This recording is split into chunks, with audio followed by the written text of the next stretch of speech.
Tiene la palabra el consejero Ciro Murayama. Gracias, consejero presidente.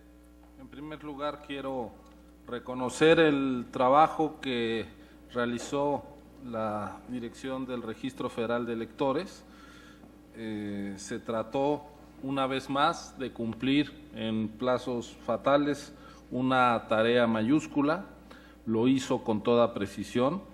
Quiero decir que estuvieron trabajando en el edificio que tiene la Universidad Nacional Autónoma de México en Tlatelolco, 809 personas, y en el Centro Nacional de Impresión del propio registro, 834 personas. En total se tuvieron que contratar 1,643 personas que estuvieran revisando uno a uno los documentos que se entregaron para validar las firmas, para comprobar que esos nombres están dados de alta en la lista nacional, en el padrón. Y a ese equipo se sumaron 130 personas comisionadas de la Dirección Ejecutiva del Registro. Trabajaron entre el 3 de septiembre y el 17 de octubre por un total de 870 horas, es decir, 19.75 horas al día. Prácticamente se trabajó todo el día para hacer esta tarea, lo cual, pues, una vez más refleja la calidad del trabajo de nuestros técnicos y funcionarios. No quiero yo ir a contracorriente de la fiesta en la que se reconoce la importancia de haber acreditado los números, ni de hacer de adivino acerca de lo que le corresponde a la Suprema Corte.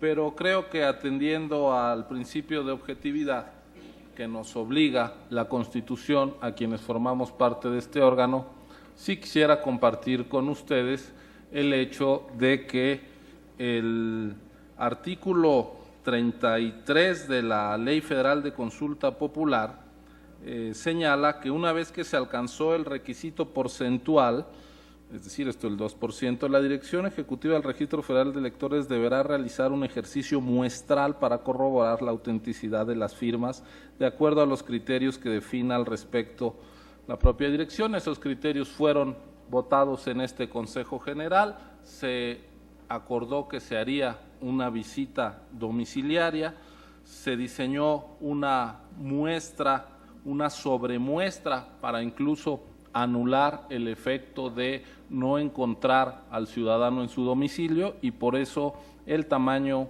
de la muestra alcanzó 850 ciudadanos en cada caso. Esto no es vinculante, pero sí es un elemento que está sobre la mesa y no podemos cerrar los ojos. En la visita que se hizo a los ciudadanos cuyos nombres presentó el Partido de la Revolución Democrática, 146 no fueron entrevistados, el 17.18%, en buena medida porque de esos 146, 111 habían cambiado de domicilio, otros 16 rechazaron la entrevista, 15 no fueron encontrados. Entonces nos quedamos con poco más del 80% de la muestra. Con 400 entrevistas la muestra era más que representativa, se tuvieron 704 entrevistas. De las 704 personas a las que se entrevistó, se les preguntó si habían, con este formato, se le preguntaba: ¿usted proporcionó firma o huella para que se realice una consulta popular sobre el tema que le acabo de mencionar? El 40% de los visitados dijo que no.